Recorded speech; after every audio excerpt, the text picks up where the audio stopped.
नमस्कार, आपका स्वागत है। आप देख रहे हैं इलेक्शन कैफे। आज हमारे साथ सुमित सर, बाबा और विचित सर और पुण्येंदु जी और मेरा नाम है अश्विन।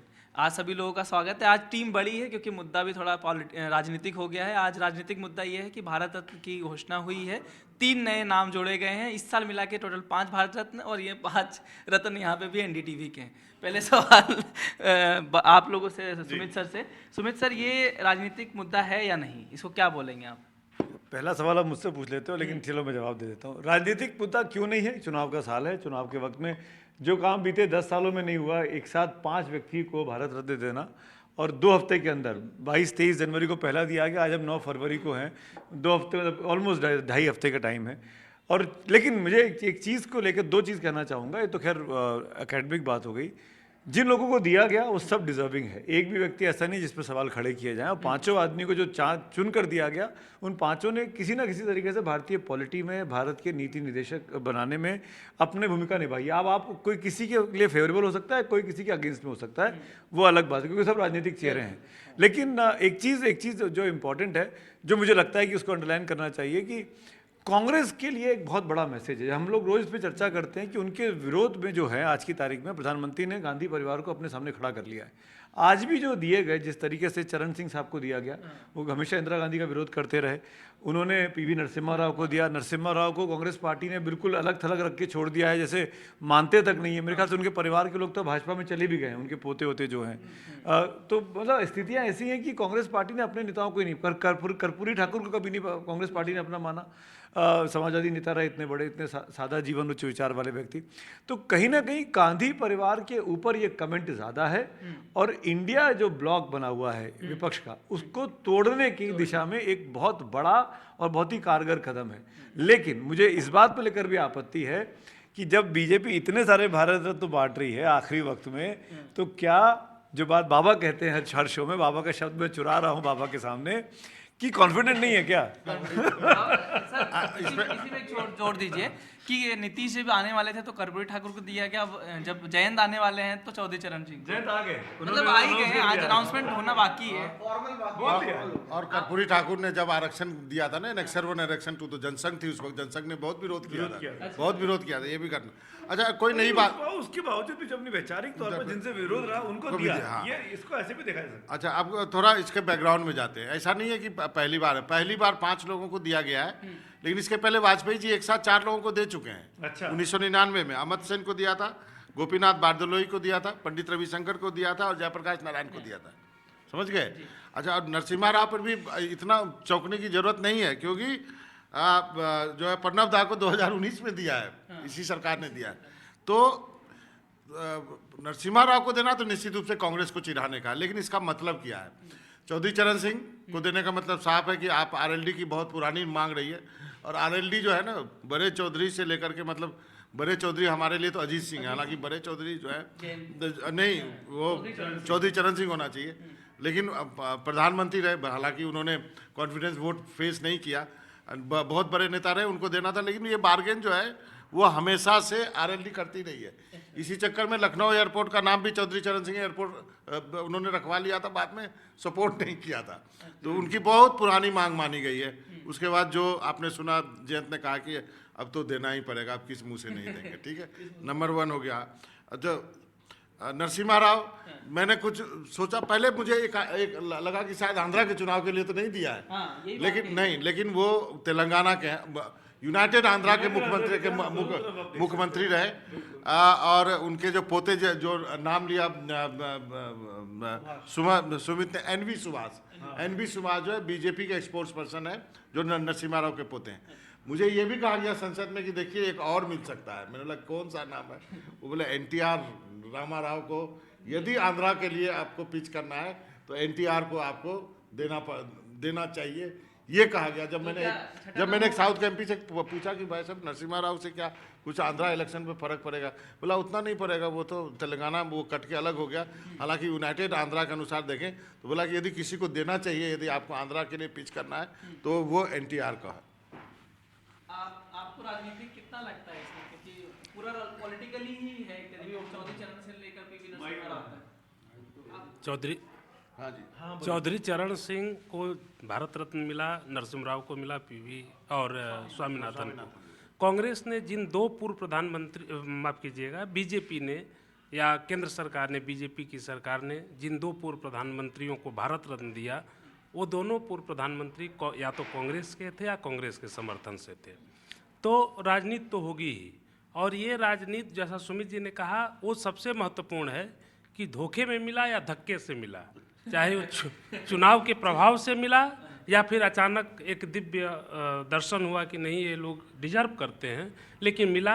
ये मिलना बहुत अच्छी बात है, क्योंकि इससे एक ये होता है कि हम अपने अतीत के महापुरुषों के प्रति किस तरह शुक्रगुजार होते हैं, उनका शुक्राना अदा करते हैं। ये काम तो समझ में आ रहा है।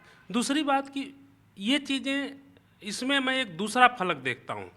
अमूमन क्या होता है कि लोग चुनावी फ़ायदा तो लेना चाहते हैं, लेकिन उस चुनावी फ़ायदे में पुराने खुंदकों को भूल नहीं पाते हैं। लेकिन नरेंद्र मोदी ने उन खुंदकों को, मैं नहीं जानता खुंदकों को भूल पाए हैं कि नहीं भूल पाए हैं, लेकिन ऐसा प्रतीत होता है कि उन्होंने भूलते हुए ये काम कर दिया। जैसे चौधरी चरण सिंह को हर कोई जानता है कि वो कांग्रेस के विरोधी थे, कांग्रेस के थे 1955 में जवाहरलाल नेहरू जैसे नेता के समय, जबकि कांग्रेस के बड़े से बड़ा नेता एक शब्द नहीं बोलता था। ये चरण सिंह थे जिन्होंने सामूहिक खेती का विरोध किया और नेहरू को मानना पड़ा उनकी बात को। ये चरण सिंह ही थे जिन्होंने इंदिरा गांधी को उत्तर प्रदेश में, जब कांग्रेस को सबसे पहले कमज़ोर किया और पहली बार मुस्लिम वोट कांग्रेस से छिटका, तो चौधरी चरण सिंह के कारण। लेकिन उससे भी बड़ी बात है कि बीजेपी या उससे पहले जनसंघ की नीतियों के सबसे कटु आलोचक उत्तर प्रदेश में थे, कुछ हद तक तो इंदिरा गांधी से भी ज़्यादा वो चरण सिंह थे। जनता पार्टी में दोहरी सदस्यता के सवाल पर जनता पार्टी तोड़ने वाले चरण सिंह थे, राजनारायण और मधुलिमय वगैरह के साथ, जॉर्ज फर्नांडिस के साथ, और बाद में कांग्रेस के समर्थन से सरकार बनाने वाले भी चरण सिंह थे। तो 1982 में उन्होंने, चरण सिंह ने बीजेपी के साथ एक बार फिर गठबंधन किया, लेकिन वो गठबंधन बगैर किसी चुनाव के, उसकी भ्रूण हत्या हो गई थी उस गठबंधन की। और वो चरण सिंह बीजेपी के जो हिंदुत्ववादी राजनीति है उससे कभी सहमत नहीं थे। बावजूद इसके नरेंद्र मोदी ने और इनकी सरकार ने अगर उनको भारत रत्न दिया, तो ये दर्शाता है कि राजनीति सिर्फ वही नहीं होती है जो सीधे दिखती है, जो न दिखे वो कुछ ज़्यादा ही खूबसूरत और फायदेमंद राजनीति होती है। अब पुनेंदु, मुझे ये बता दीजिए, आप आंकड़े के आधार पे बहुत कुछ करते हैं, इससे क्या फ़ायदा है बीजेपी को पश्चिमी उत्तर प्रदेश में? जरा ये बता दीजिए, कितनी सीटें जो है बीजेपी पर असर पड़ेगा और क्यों ज़रूरत है, क्यों ये नर्वसनेस क्यों है कि आपको जयंत भी चाहिए, तो जयंत चाहिए तो चौधरी चरण सिंह को भी आपको भारत रत्न देना पड़ेगा, क्यों?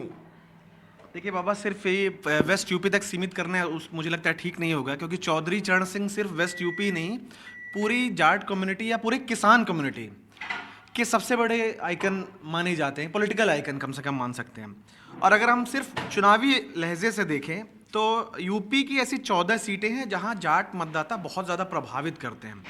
2019 में उन 14 में से 12 बीजेपी ने जीती हुई हैं।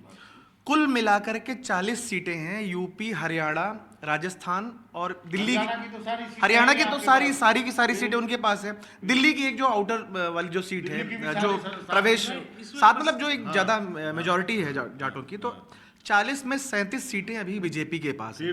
लेकिन बाबा सिर्फ चौधरी चरण सिंह को सिर्फ जाट तक रखना, सीमित रखना उनको छोटा करने वाली बात होगी। वो किसान के बहुत बड़े नेता थे, और आरएलडी की जो पॉलिटिक्स थी वो सिर्फ जाट वोट के भरोसे नहीं थे। आरएलडी तो बहुत बड़ी पार्टी हो जानी चाहिए। आरएलडी तो थे, तो चौधरी चरण सिंह अगर मुख्यमंत्री बने, उसके बाद प्रधानमंत्री बने। लोकदल उतनी बड़ी पार्टी हुई ना, अजीत सिंह के समय कोई उतनी बड़ी पार्टी नहीं, बिल्कुल नहीं। किसान की पार्टी है, तो बहुत बड़ी पार्टी हो जानी चाहिए। नहीं, चौधरी चरण सिंह अगर मुख्यमंत्री की कुर्सी पर पहुंचे, बाद में प्रधानमंत्री बने, तो जाहिर सी बात है एक जन समर्थन की वजह से ये बने। कोई इनकार थोड़ी कर रहा भाई। हाँ, दूसरी बात मैं समझ गया। आपका जो मूल सवाल ये है कि बीजेपी अगर यूपी में इतनी राम लहर चल रही है तो उसको जरूरत क्या है? जरूरत इस बात की है कि वो कोई भी चांस नहीं लेना चाहते। वो 0% चांस, मतलब उनका है कि कोई चांस नहीं लेना चाहते। उनको ये है कि उनको किसी तरह से जीतना ही है और बिल्कुल एंश्योर, क्योंकि देखिए विधानसभा के चुनाव में खासकर मुजफ्फरनगर और जो इनकी जाट बहुल सीटों में आरएलडी का परफॉर्मेंस बढ़ा है, उनके प्रति सिंपैथी जो है, जैन के प्रति सिंपैथी बढ़ी, क्योंकि आपने देखा कि किस तरह से उनके ऊपर लाठीचार्ज भी हुआ था। तो इसलिए अखिलेश यादव ने उनको राज्यसभा भेजा। आपको 2019 में या 2024 में जो बेसिक फर्क है, चरण सिंह क्यों जरूरी हैं कि 2019 में कोई किसान आंदोलन नहीं था।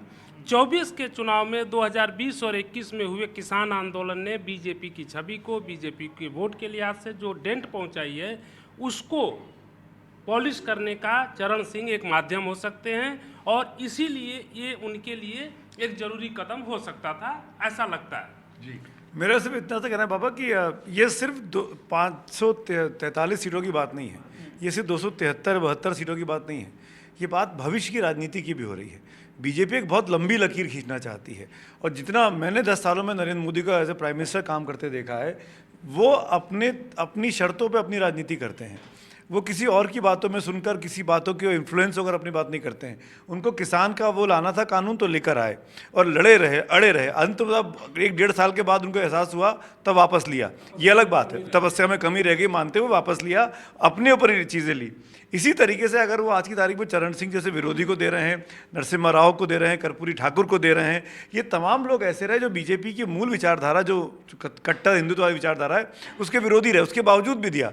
तो ये दिखाना चाहते हैं कांग्रेस पार्टी के नेताओं को, मैंने फिर कह रहा हूँ उसी बात पे, कि जो कांग्रेस पार्टी मेरे तक थे, ये भी वही करते हैं कि मेरा फायदा इसमें है, पर ये पिक्चर ऐसे पेंट करते हैं जैसे लगता है कि बहुत बड़ी लकीर खींच दी। और ये जो लड़ाई है, ये केवल 2024 की नहीं है, ये 29 में, 34 में, 39 के लिए काम आएगी। उस तरफ बीज बोके जा रहे हैं। फ़ायदा होगा, नहीं होगा, क्या होगा नहीं पता, पर कुल मिलाकर जैसे आपने कहा ना कि हरियाणा की तो सारी सीटें हैं, लेके क्या फ़ायदा, जाट को लेके दिल्ली की सारी सीटें हैं, तमाम सारी सीटें हैं, तो पर ये केवल लोकसभा की बात नहीं ना, इन राज्यों में विधानसभा भी तो आने वाले हैं, वहाँ भी तो अपनी सरकारें बनानी है। हरियाणा में तो इसी साल है, इसी साल के आखिर में चुनाव है। तो उन राज्यों में इनके वोट बैंक के जरिए इन पार्टियों को ख़त्म कर देना है। बीजेपी ने क्या किया, अकाली को ख़त्म कर दिया। बीजेपी ने क्या किया, शिवसेना को तोड़ के शिवसेना को ख़त्म कर दिया। कुछ दिनों में बड़ी बात नहीं, एकनाथ शिंदे पूरी पार्टी के साथ बीजेपी के अंदर समाहित हो जाए, इसमें कोई इनकार नहीं कर सकता। तो बीजेपी अपनी बड़ी प्लानिंग कर रही है, ये उसी इसका एक गेम प्लान भी हो सकता है। और हम सब तो एमएस स्वामीनाथन की बात ही नहीं कर रहे हैं, जिनकी सिफारिश नहीं, जिनकी सिफारिश। सुमित जी की एक बात से मैं सहमत नहीं हूँ, बस नरसिम्हा राव को लेकर, वो बीजेपी कांग्रेस में भले थे, लेकिन उनके बारे में कहते हैं लोग कि वो आरएसएस, वो धोती के नीचे आरएसएस का निकर पहनते थे। नहीं, आपकी बात से सहमत हूँ मैं ये बात कहना भी चाह रहा था कि उनको इसलिए भी भारत रत्न दिया गया कि राम मंदिर अगर बना है तो उसकी शुरुआत नरसिम्हा राव ने की। जो पहला टाट में जब राम मंदिर थे, जब प्रभु राम टाट में थे, तो किसने बनवाए थे? नरसिम्हा राव को। एक चीज, एक किस्सा इसमें सुना देता हूँ छोटा सा, जो आपकी मित्र भी हैं नीरजा चौधरी, उन्होंने जो किताब लिखी हाउ प्राइम मिनिस्टर्स डिसाइड, उसमें नरसिम्हा राव के बारे में उन्होंने लिखा कि नरसिम्हा राव ने कहा कि तुमको क्या लगता है कि ये बाबरी मस्जिद ऐसे ही गिर गई? मैंने गिरवाया, और मैंने इसलिए गिरवाया कि मुझे बीजेपी की राजनीति को ख़त्म कर देना था। हो सकता है कि सरकार ने, प्रधानमंत्री ने उनका शुक्राना अदा किया हो कि आप मिस्टर कैलकुलेट कर गए और आपने ख़त्म नहीं किया, उस राजनीति को और मजबूत बना दिया। और आज हम 400 पार की बात कर रहे हैं, तो अयोध्या में राम मंदिर एक अहम मुद्दा है। नहीं, वो एक प्रतीकात्मक है, लेकिन आज संसद में जो लोग बात कर रहे थे कांग्रेस के कुछ नेताओं ने कहा कि ये बड़ा अजीब है, आप जो वो प्रधानमंत्री उसको दे रहे हैं, कांग्रेस के प्रधानमंत्री को भारत रत्न, और उसके सरपरस्ती में जिस फाइनेंस मिनिस्टर ने इकोनॉमी को इतना ओपन किया है, उसके कार्यकाल के खिलाफ आप श्वेत पत्र ला रहे हैं, ये कौन सी बात है? बोला कि वो तो एक टीम थी, प्रधानमंत्री और उस फाइनेंस मिनिस्टर की एक टीम थी, तो आपने प्रधानमंत्री को अलग कर दिया, बोला कि उनका बड़ा योगदान है। प्रधानमंत्री ने अपने ट्वीट में कहा ना कि उन्होंने इकोनॉमी को खोला, जिससे कि लेकिन नहीं, लेकिन इस पर जो है काफी चर्चा थी संसद भवन में, लोगों में जो आपस में बातचीत होती है कि आपने एक छांट के अलग कर लिया मनमोहन सिंह को कि इनके कार्यकाल पे श्वेत पत्र पे आज और कल डिस्कशन होगा, और नरसिम्हा राव को भारत रत्न दे रहे हैं। बाबा, आपने जो बताया कि मनमोहन सिंह की सरकार को टारगेट किया, श्वेत पत्र लिया है, यही नहीं, जब नरसिम्हा राव सरकार थी 5 साल की, तो सबसे ज़्यादा अगर अटैक सरकार पे हुए, क्योंकि भ्रष्टाचार के बहुत सारे मामले, बहुत चर्चित मामले, हर्षद मेहता प्रकरण और उसके बाद तमाम ऐसे प्रकरण थे, तो जेएमएम वाला कांड, जिसमें बाद में इनको प्रधानमंत्री को सजा मिली, नरसिम्हा राव सरकार को लोअर कोर्ट से सजा मिली, वो तो हाई कोर्ट से बरी हुए, वो और बूटा सिंह, तो वो हुआ। और पूरी सरकार को उसके बाद ही बीजेपी को मौका मिला 96 में सबसे बड़ा दल बनने का। पहली बार बीजेपी सबसे बड़ा दल बना है 96 में जाकर के, और वो पूरा का पूरा वो नरसिम्हा राव सरकार के करप्शन और उस तरह के चार्जेस को उस पर जनता के बीच में उसको लेकर गया और जनता को उनको समर्थन मिला। अच्छा, दूसरी बात जो सुमित सर भी बात कर रहे थे कि नरेंद्र मोदी जिस तरह से कांग्रेस को टारगेट, उनको कांग्रेस मुक्त भारत चाहिए, लेकिन कांग्रेसी मुक्त भारत नहीं चाहिए, क्योंकि कांग्रेसियों, खासकर उन्होंने कांग्रेस को 2 कांग्रेस में बांट दिया है, डिवाइड कर दिया है।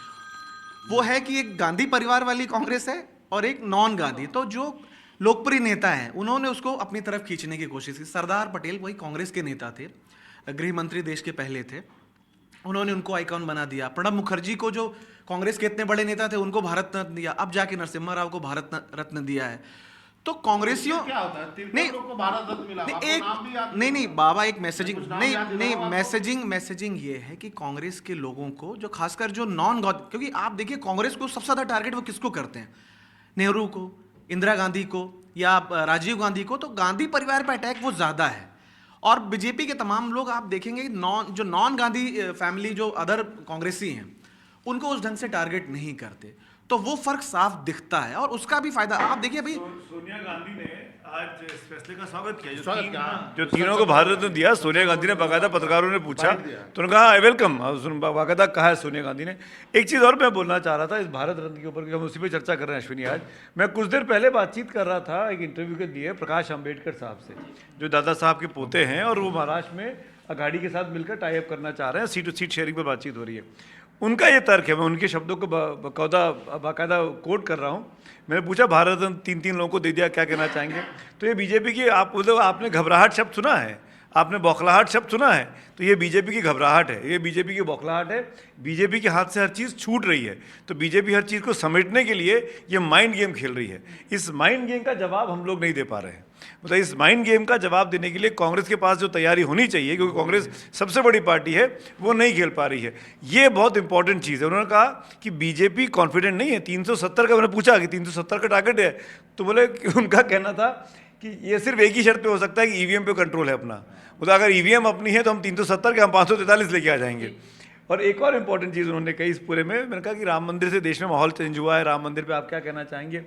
तो बोला कि दर्शन करने सब जाएंगे, हर व्यक्ति की राम में आस्था है, पर वो बीजेपी को वोट थोड़ी करता है। बीजेपी को आज भी कुछ ही करोड़ लोग वोट करते हैं, सब लोग वोट नहीं करते हैं। तो ये उनको बोला, मैं जिस गांव में हूँ, यहाँ पे मैं इस गांव में जिस आज घूम रहा हूँ, किसी महाराष्ट्र के गांव में थे, नाम नहीं बताया उन्होंने, वहाँ पर मुझे गांव के लोगों ने पूछा कि 4 शंकराचार्य वहाँ क्यों नहीं थे।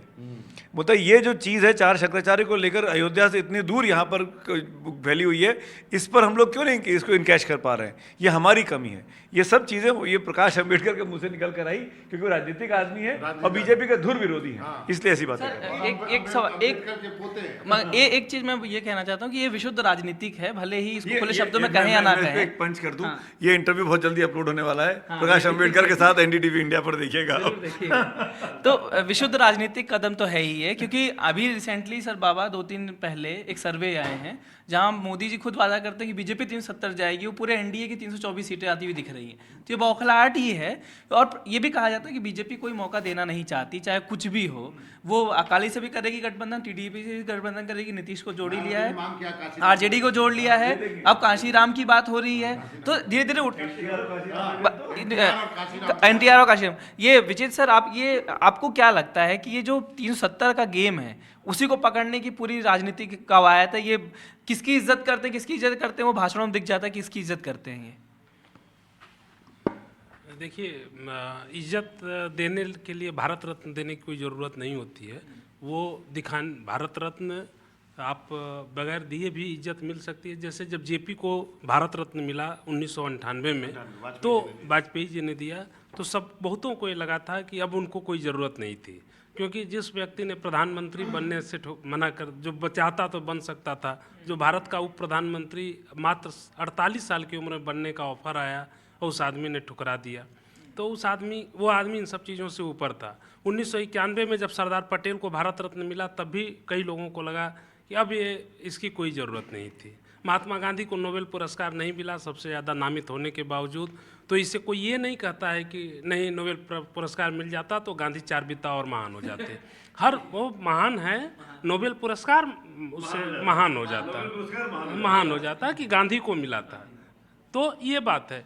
लेकिन मैं एक बात फिर कहूँगा कि चूँकि ये ऊंची ऊंची बातें हम पढ़े लिखे लोग करते हैं, दार्शनिक बातें हो सकती हैं, आम आदमी अपने लोगों को जो जिनमें वो अपना भविष्य देखता है, भले वो अतीत के लोग रहे हों, वो चाहता है कि उन्हें पूरा सम्मान मिले, पूरी मर्यादा मिले। जब वो ये देखता है कि तमाम आए गए, नाम नहीं लूँगा, वो भारत रत्न पा गए, तो हमारे लोगों को क्यों नहीं। इसीलिए कर्पूरी ठाकुर से लेकर एक सेकंड बस, इसीलिए कर्पूरी ठाकुर से लेकर चरण सिंह और पीवी नरसिम्हा राव तक, इन सब लोगों को भारत रत्न मिलने से, तेलुगु विड्डा उनको कहा गया था नरसिम्हा राव को, इससे बीजेपी को लगता है कि जो लोग शायद ढुलमुल रहे हों कि कांग्रेस को जाएं कि इधर जाएं, अब तो किस मुंह से उधर जाएं, जैसे जयंत चौधरी ने कहा ना, तो यही फायदा उठाने की कोशिश हुई है।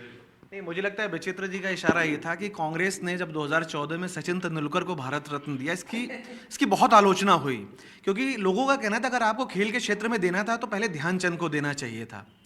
वो एक सवाल है। और मैं सोशल मीडिया पे अभी मैं उससे पहले मेरा एमजी रामचंद्रन को लेकर के था, जो 1988 या 89 में दिया गया। वो इसलिए दिया गया था कि एआईडीएमके के साथ तालमेल करके हम जीत जाएंगे। तो इसलिए तो कांग्रेस ऐसा नहीं है, नरेंद्र मोदी कोई निराली दूसरे ग्रह से राजनीति लेकर नहीं है, इसी देश की राजनीति से है। नरेंद्र मोदी का चूंकि सिक्का बुलंद है तो इसलिए वो चल रहा है, उनका सिक्का खोटा हो गया था, इसलिए चल नहीं। मुझे लगता है कि संघ परिवार के जो समर्थक हैं वो उनको कहीं ना कहीं निराशा लग रही होगी कि मोदी जी जब अपनी सरकार है तो श्यामा प्रसाद मुखर्जी और दीनदयाल उपाध्याय को भारत रत्न न दे करके वो दूसरे आइकन्स को दे रहे हैं, जो कर्पूरी ठाकुर और चौधरी चरण सिंह। तो वो बीजेपी के जो हार्डकोर जो संघ परिवार के समर्थक होंगे उनको कहीं ना कहीं कसक होगी इस बात की। बाबा आपको क्या लगता है? आपकी इस बात को मैं थोड़ा सा, बाबा तो शायद नहीं बोलेंगे, लेकिन मैंने एक घटना बताता हूँ। मैं अयोध्या गया कवरेज करने के लिए। संघ परिवार के कुछ लोग जो दर्शन करने के लिए उस 7,000 लोगों की सूची में आना चाहते थे, उनके नाम नहीं थे। और वो बाहर हम लोगों के साथ, जहाँ हम सरयू तट पे अपना शो कर रहे थे, वहीं दिन भर बैठे हुए थे और प्रोग्राम लाइव चल रहा था। 3-4 घंटे पूरे दुनिया के लोग उसको लाइव देख रहे थे। एक व्यक्ति मुझसे टकराया, बड़े व्यक्ति हैं, मैं नाम नहीं बताऊंगा क्योंकि उनकी परमिशन नहीं है मुझे। हम लोग चाय पी रहे थे धूप में बैठ के। उन्होंने अपने मन से कही बात कि यार हमने इतनी भी सेवा नहीं की, 45 साल से मैं हूँ संघ में, क्या मैं इस लायक भी नहीं था कि आज मेरे पास उसका इन्विटेशन कार्ड आए।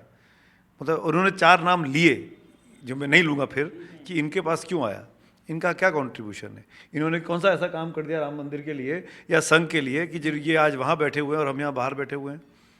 ये बाकायदा हुआ है, मेरे साथ हुआ है। तो जो बात आप कह रहे हैं पूर्णेंदु, उस बात में दम है कि जो मूलतः जड़ से जुड़े हुए लोग हैं संघ परिवार के साथ, बीजेपी के साथ, उनके मन में कहीं ना कहीं तो टीस होगी, हो सकती है, इसको इनकार नहीं किया जा सकता।